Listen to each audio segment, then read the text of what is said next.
Hey everybody, this is Davis over at the CFG, and I would like to welcome you to another episode of Pop Culture Gems. This is a series where we talk to amazing creators, artists, cosplayers, voice actors, and so much more. If you'd like the interviews we do with our amazing guests, give us a thumbs up or subscribe to our YouTube channel, the CFG channel, or you can go to either our main website, confreaksandgeeks.com, to listen to all the series of episodes that we did before, or you can listen to it on the go on any podcast services that are currently out there. Today, I am with a talented voice actor who has done several roles in gaming, animated novels, and anime series itself. You may recognize her voice in series and games like Mirai Hatada in Christ Star, the gluttonous witch Daphne in ReZero, the helpful demon slayer nurse Sumi Nakahara in Demon Slayers, or the crafty killer Nana Hiragi in Talentless Nana. I would like to welcome Michelle Marie to the show. How are you doing? Hi, thanks for having me. I'm doing good. How are you? I am doing good as good can be. It's just been a long day already. It's only well, I'm central, so it's 2 o'clock here. I feel like Well, at I least need to it's get a nap. Friday, so we're almost there, almost to the That weekend. is very, very, very true. I cannot wait till the weekend. So that's good. I hope you're having a great day too. So Yeah, it's pretty good so far. Awesome. Well, that's good. Let's get into it. I have a lot to talk to geek out with you from. Let's see. Uh just like from being a teacher to getting into voice acting, like what got you motivated to get into voice acting, and like what's your story behind it? Well, my love of acting actually happened at a very early age when I was 6. My parents took me to my very first musical, and I just fell in love with the stage. And even at 6, I was like, I know I want to be an actor. I'm going to do this. This is my thing. And so I participated in musical theater and theater throughout my childhood and all through high school. And I was really lucky that my hometown really cared about the arts. And so we had the Performing Arts Center, and there was like jazz festivals, like opera screenings. It's still really important to my small hometown. So I was really lucky that I had that background to kind of be introduced to acting. And then I kind of fell off the bandwagon of acting because real life kind of happened. And so I was like, I'm going to be a singer instead. And you know how people have dreams and they change like how, depending on what happens in life. Yes, And then, your priorities swiftly change to something else. Yes, yeah, definitely. yeah, my parents told me, like, follow your dreams, but make sure you have a backup plan just in case, because Hmm.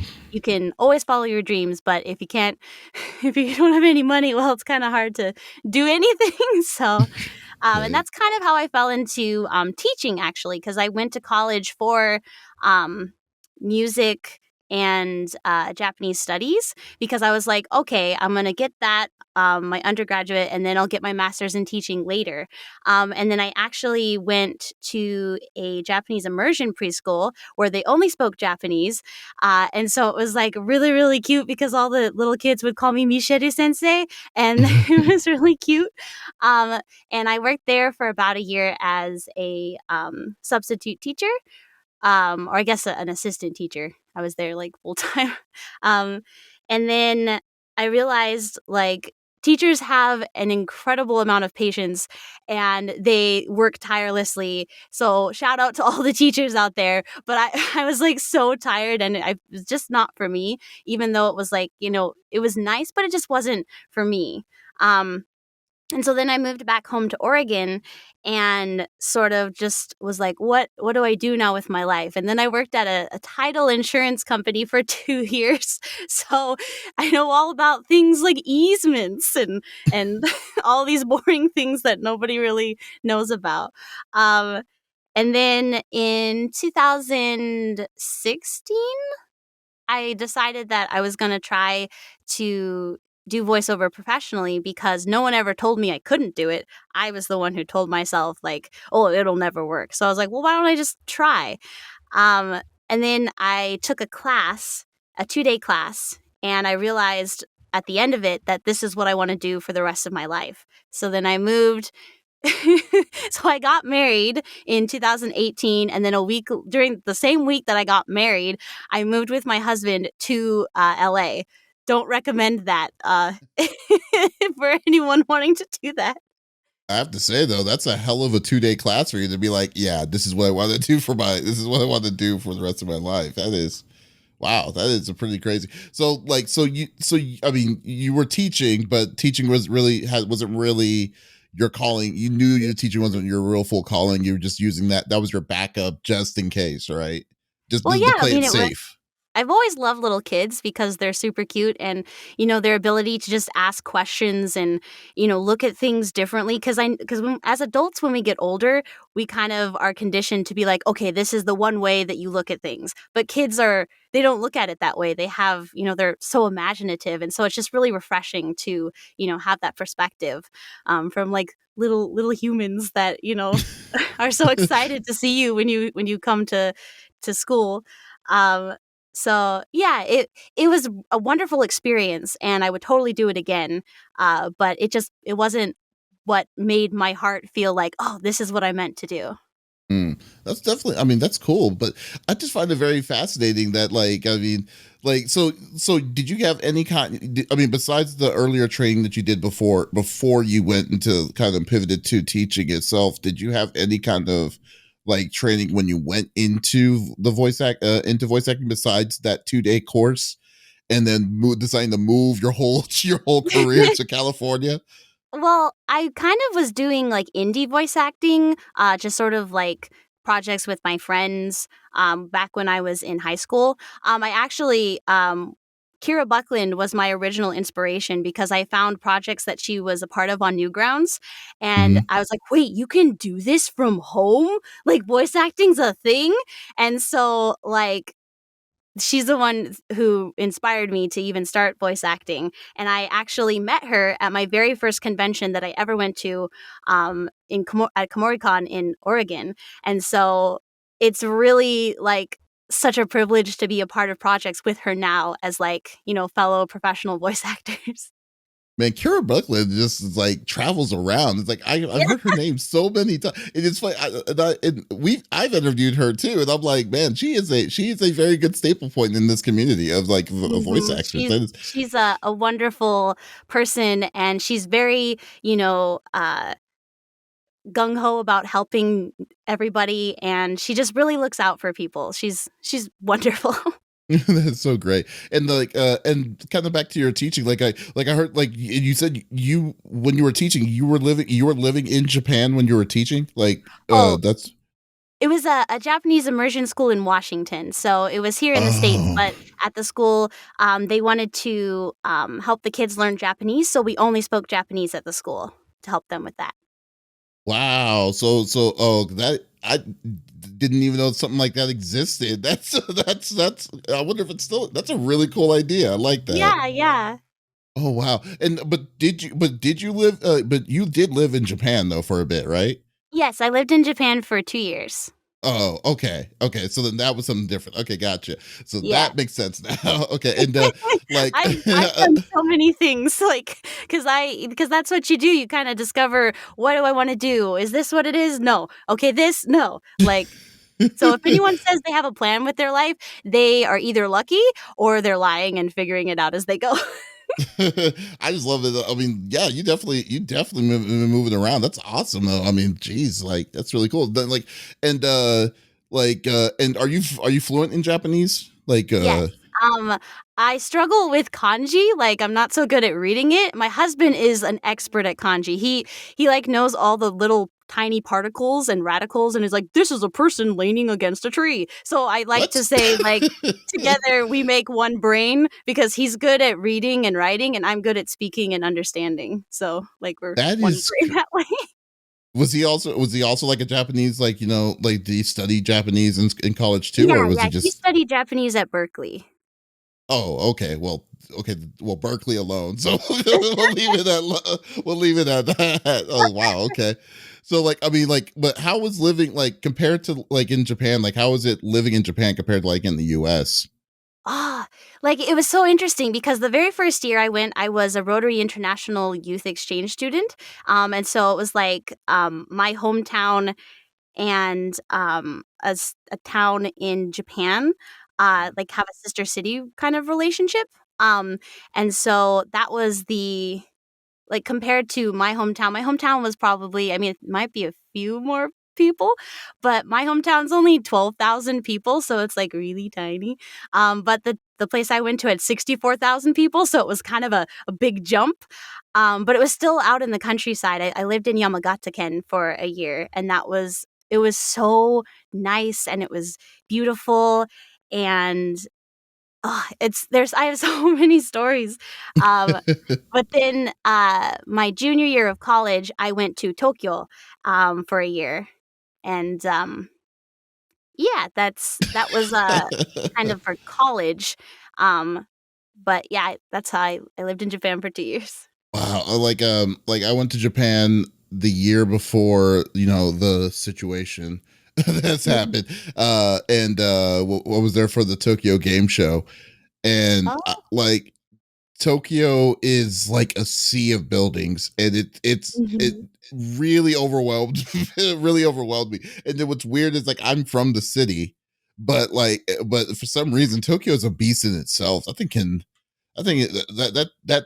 Is just it's crazy. I love it, but I want to check out the countryside itself and the kind Yeah, of it the was less so reserve. nice. It is. Oh, so man, that's Yeah, one of the it's things. so pretty, and I'm realizing that I didn't actually answer your question. I got off on a train of thought because I was thinking about Japan and I got excited. Oh, I think the biggest difference is that like, one of the things that I really liked about Japan is that okay, so Japan is, they own all the 7-Elevens, even the ones here in the United States, but the like country. marketing is so different. Like, here, it's all, like, pizza and wings, and in Japan, you get actually, like, home-cooked meal-looking things, and like, with meatloaf and vegetables, and you can buy fresh produce and all these wonderful different flavors of ice cream, and oh, okay, Lawson's pudding Lawson is a grocery Yes. store, Oh a no, I chain, lost they this. have the best pudding ever. You cannot get it here. I miss that What? pudding so Are you much. serious? I mean, Wow. maybe in, like, Little Tokyo, maybe, they have pudding, Uh but it's not Lawson pudding. See, that's what's funny to me because and I didn't know. Well, first of all, I had no idea 7-Eleven was owned like that in Japan. That's cool. But what I loved about like yeah, you're right. Like the convenience stores insanely clean. Like it is Mhm. not like there's no ounce of anything. Like it's organized and everything like that. But you're totally right because like we were like, hey, you want to go to a restaurant? No, let's go to the 7-Eleven. We're just gonna get a small little meal. It'll Yeah. be good enough to go eat like a rice ball and stuff. Oh yeah, you're totally right. That's the thing I miss too is the rice balls were so good. Ugh, they had just and like, the train system it was so interesting because I had to go to school every morning, and they do actually push people onto the train, and so it was, like, really, like, interesting to watch it because 'cause they're, like, shoving people in, and they have, like that's their job is to shove people into the train so the door can close. Oh, that's so funny. You need to go back. That's what it sounds I like. You just need know, to I take a really trip. wanna go back. I miss my host families a lot. Oh yeah. Well, you already answered the question of what you missed already, which is the pudding. So there you Yeah, go. the So well, pudding! That's the entirety of my Japanese experience summed up, the pudding. the pudding. It's like I can't wait to get some more of that. What kind of pudding is it? Like I didn't even know. Like It's was it like kind a of like vanilla? flan, but it's Ah. it's hard to explain, but it has, like, a little layer of caramel at the bottom.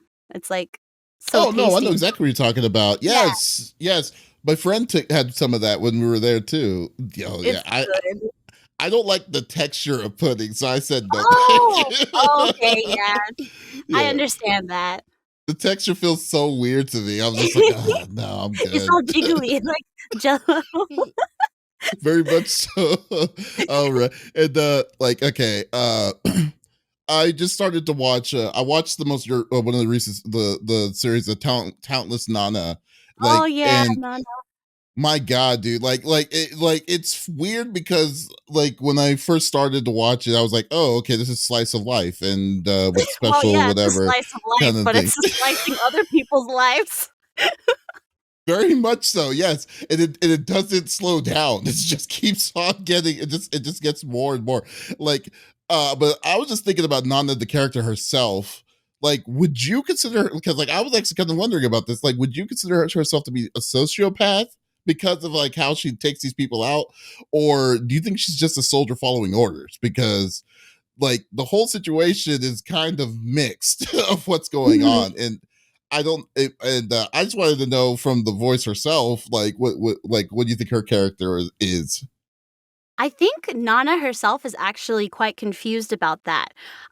Like clearly she is dedicated to her mission because she accomplished it in several situations. Um, but it's interesting to note, I'm not sure if she did it with Yuka, but when she killed um Nano and some others, she prayed for their soul. So I Mm-hmm. feel like that's a very tiny indication that she does still have compassion for them, even though she's like, oh, I hate them and I have to kill them. And it's interesting because, like, spoilers, but, Mm-hmm. like, towards the end of, the season, or I don't know if there's I hope there's a season 2, but I'm not holding my breath. But, towards the end of the show, she, befriends Michiru, and she throws away her entire mission, decides to just die for this girl that I don't even know if it's been, like, a couple weeks. Anime time is Mm-hmm. hard to keep track of. I don't know if it's been a month or a couple weeks, but she's just like, "Okay, this girl I just met, forget my mission. I'm going to do everything for her and literally just die." And the last thing that she says is, talking to her parents in her head, "Oh, I found a friend. Her name is Michiru." So I think that Nana, like, is kind of confused about that. I think she's really lonely and that she maybe doesn't want to do this, but I feel like she is forced to, because I think his name's Tsuruoka.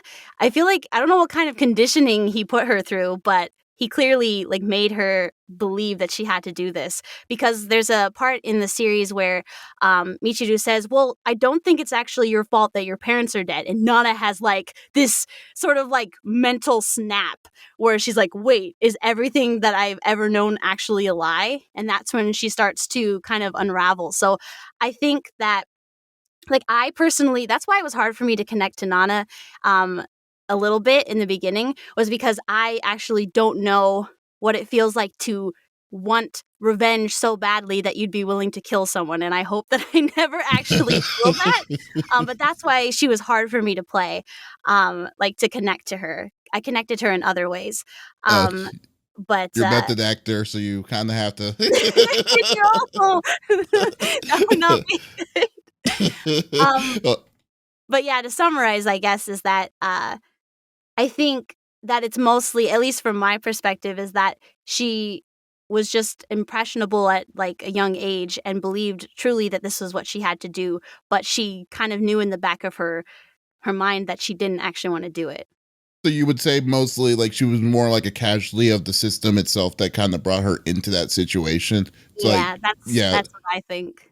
okay, that's a pretty good one. I didn't really even think about it when you were saying the parts where she was praying, but it's because she was doing it to the people that was like initially because they didn't do anything back to her. But then I cannot remember the guy's name, but the dude that was trying to blackmail her.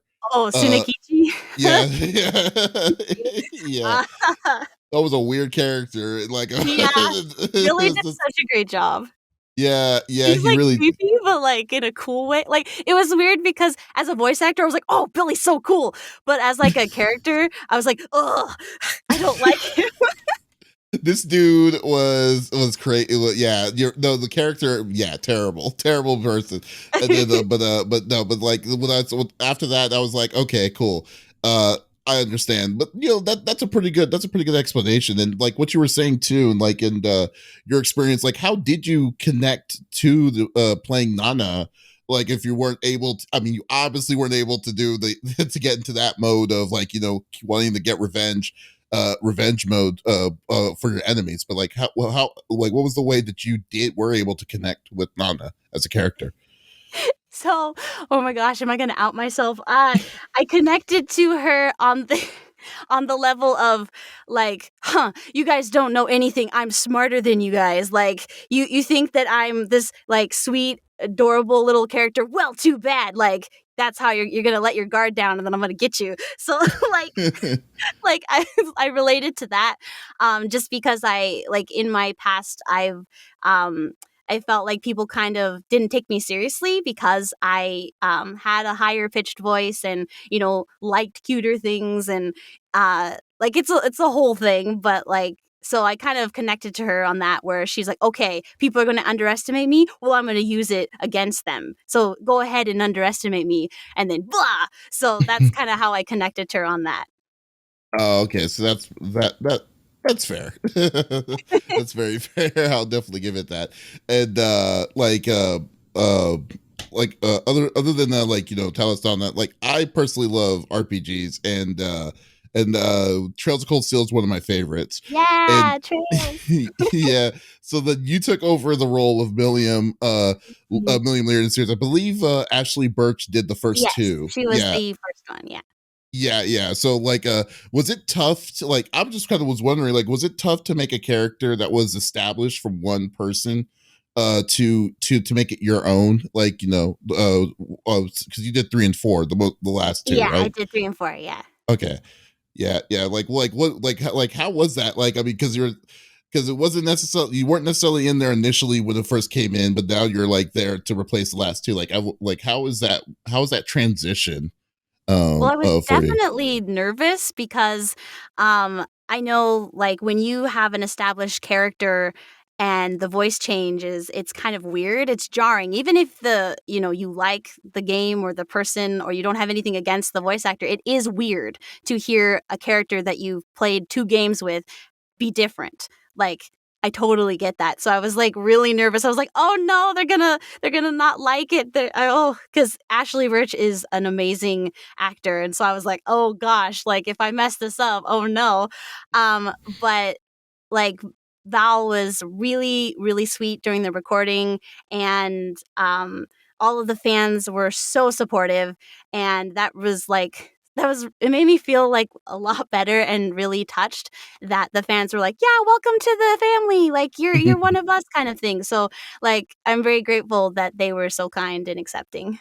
Yeah, it's funny. Like, it's funny. So my crew here, like, ever since I made this show, I inadvertently invite people that worked on this project, and it got to a point where there, Well, there's a ton yeah, of characters. there is a ton of characters, and I'm So like, many. it's funny because, like, I'm like, oh, okay, cool. Like, I'd love to talk to you, talk to this person about this, and then it always like, oh, they did Trails of Cold Steel, so like, you're number 13 on that list right now, towards it, and I'm just like, oh, this is great. So like, my friends have been kidding with me. We call it 7 degrees of trails pretty much at this point, because we're just like marking it off. So I'm like, oh, cool, it's like we got half a mil of William.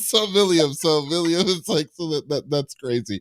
Do like is there like is there like an emotion or attitude that you would best describe yourself as, like, with any of your characters? What would you like, who would you compare to be like your kind of tone, like hyper, or like, mellow, like what kind of, like, who would you say you would best be described for one of the characters that you played?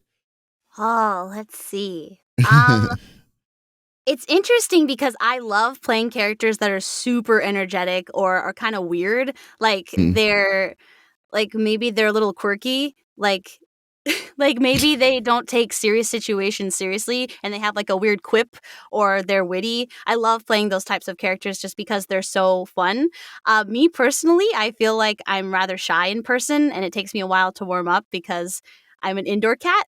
But I feel like the character that I feel like is the closest to me personality wise is probably Belle from Vindictus, um, because she's really snarky and um, there's this weird dichotomy because she's actually I don't actually know how old she is, maybe like 300 years old, 600 years old, because she has a curse on her that makes it so she can't age. But she flip flops between being like, "Oh, I'm a child, don't pick on me," and "Hey, show some respect, I'm older than you." So it's like that sort of interesting dichotomy.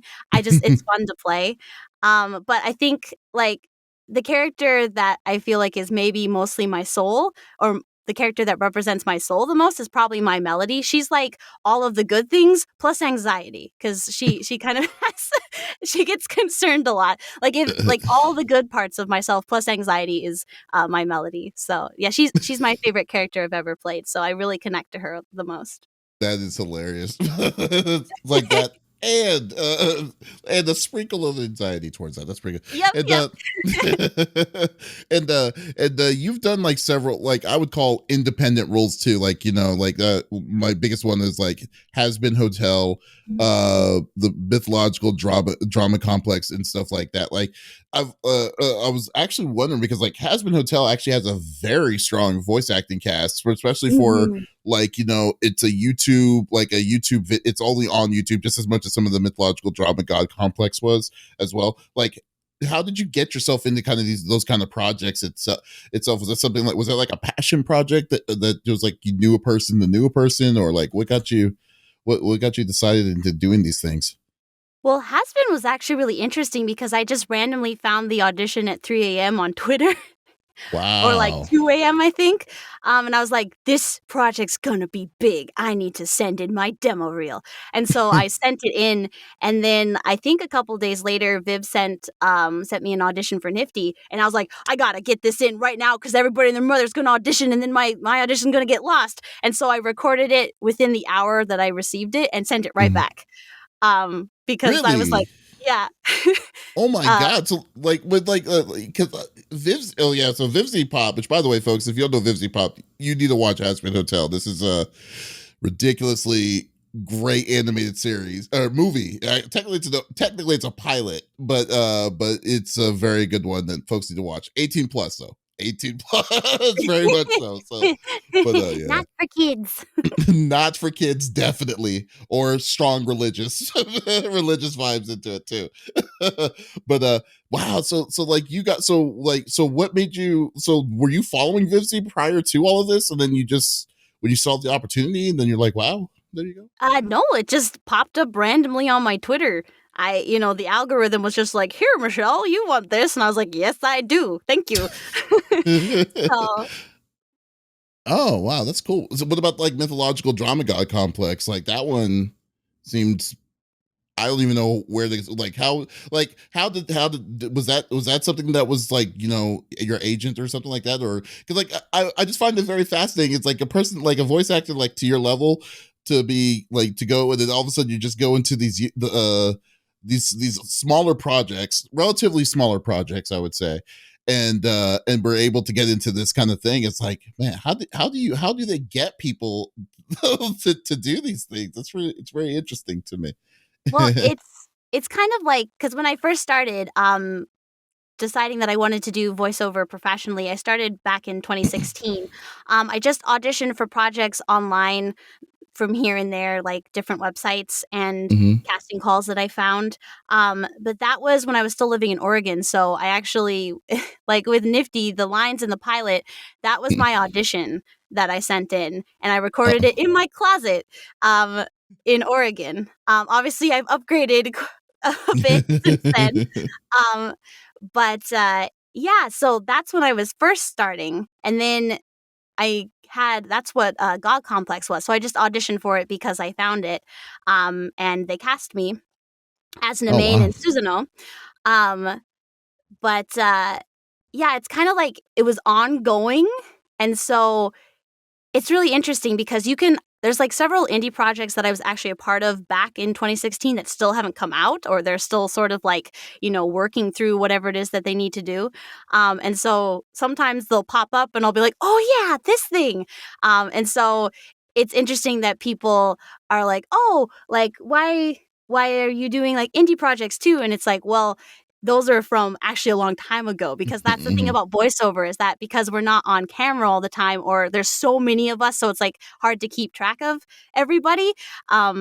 So you like start small and you're doing like all these things, and then like it just sort of Eventually all it'll comes catch out up at to you. once. Yeah. So Wow. Okay. So, but if okay, so if the opportunity comes in with Has Been Hotel, let's say Has Been Hotel decides to make a series, like would you like to return to something like that, Well, or I don't know if you've heard the news, but actually A24 picked it up, and they are making a series.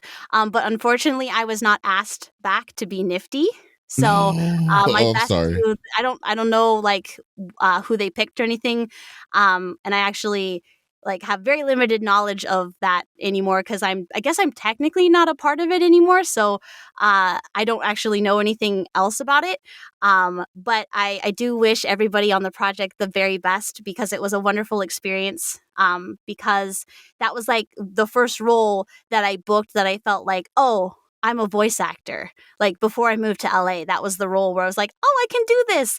And so Nifty will always have a special place in my heart. I love that. That's cool. Yeah. Sorry. Yeah. I didn't know. I did not know that it got picked up. That's interesting. And just excuse me, one more thing. I was just thinking about it.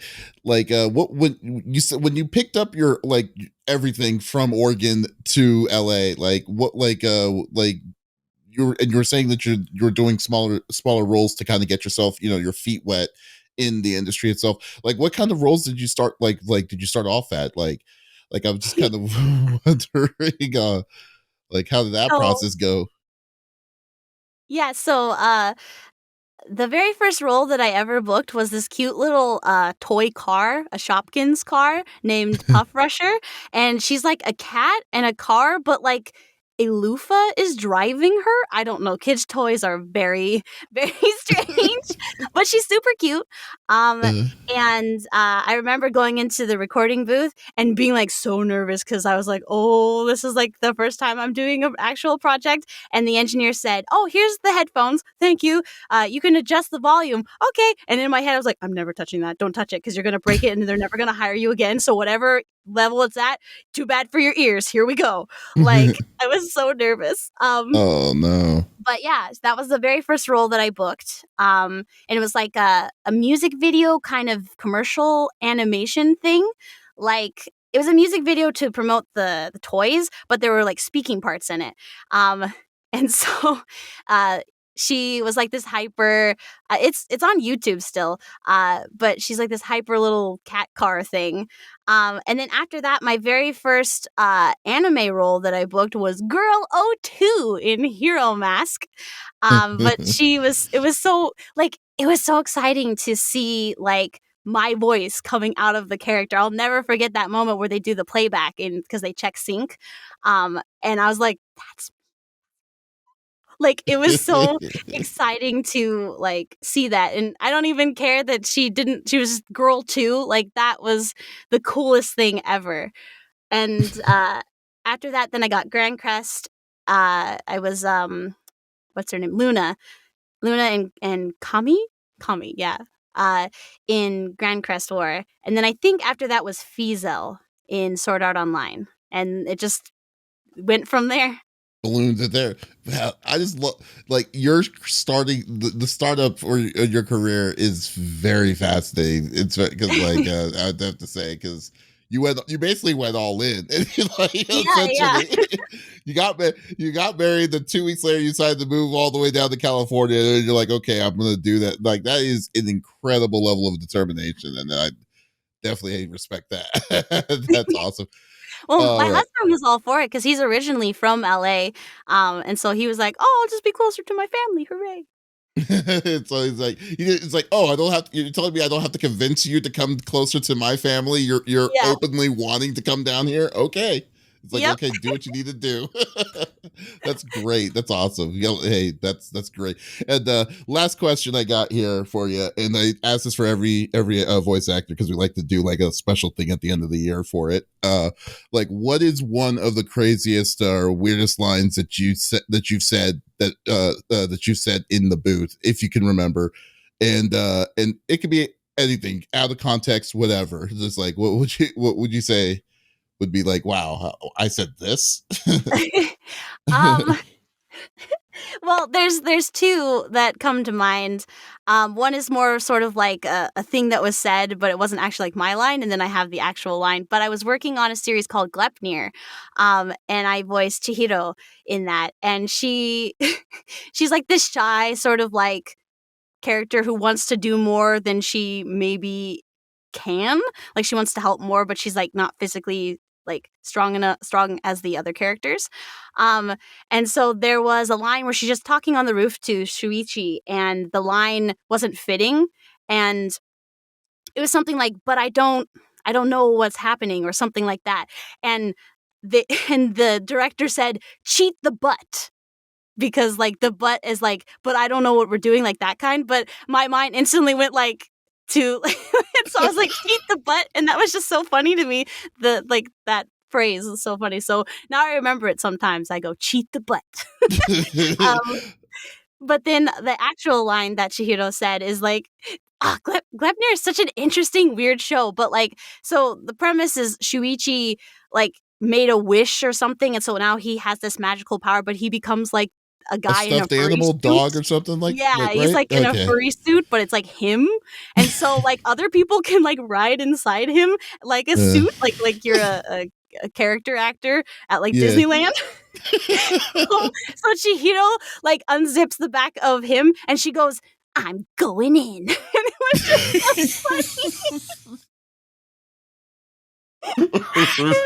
like the director had to mute because yeah, it was really funny. You know you can't even like you can't even have a straight face when No, you're recording that was so hard that. for me because I kept laughing. Oh, it was so funny. Oh my god, that is perfect. It's just I'm going in. Yeah, I'm going in. Oh my god. Okay, that's up there. I will say. I'm not gonna lie. That's definitely up there. Oh man, that is great. Hey, Michelle, is there like any upcoming events that you're going to be going to, or is there this is the Oh, part where I like to plug, like have you plug where you're going to be, or like where people can find you? yeah. So there, I don't know if I can announce. Oh, wait, there is a con that I am going to, this this year. I'm gonna wait for them to announce so that I Okay. don't mess up anything that they're doing with their planning. But when they say, then I'm gonna promote the heck out of it. Okay. But yeah, I will be going to a con this year. Okay. Uh, but yeah, people can find me on Twitter at Michelle A. Marie. They can find me on my website at michelleamarie.com. And I am writing a book, actually. And it's set to come out this summer. So I'm really excited. It's called Allies. And it is a dystopian science fiction trilogy. Wow. So you're making a trilogy book? Yeah. Book? Oh no. Yep. That's what That's I've good. been doing. That It's my sounds passion awesome. project. It's my baby. Oh, so what, you got to tell me like what's it about? I mean, that sounds awesome. So I wrote the synopsis on my website, so let's see if I can not ramble. But basically, my story focuses on a 17-year-old girl named Al, and she is hiding her identity and pretending to be a boy in society because society has lost a lot of their population. So a woman's role is very limited, and so and she was like raised hidden in a bunker for most of her life. So she's actually only been outside interacting with human beings other than her parents, which are actually her guardians, not her real parents, for only 2 years. So she's not very good socially. So she kind of doesn't, get it. But yeah, so it's like this weird dystopian science fiction kind of, it's like the aftermath of the fall of a utopian society. Yeah. Um, and she's stuck with this guy she hates on this mission because they're collecting artifacts for a museum. And so then she discovers an awful secret about her birth mother, and she searches for more information. Ooh, look at that. That's good. That's book one. Oh man, that sounds Yep. awesome. Oh, I am looking forward to checking that out. Definitely. Oh man. Well, Michelle, thank you so much for talking with me, geeking out with me here today. I really appreciate it. Appreciate Yeah, you taking thanks your so much time. for having me. Yeah, it was really fun. Now, like in my head, I'm just hearing I'm going in repeatedly. Thanks. Yeah, use it as motivation if you're like, okay, this is scary. No, I got this. I'm going in. There you go. Oh man. And guys, if you like to hear great interviews with great people such as Michelle, you can always check out check out all the interviews that we've done on our website, confreaksandgeeks.com. Or you just go to the YouTube channel for the video, the full video, or go to any podcast services out there on Pop Culture Gems. So once again, this is Davis signing off. Y'all take it easy.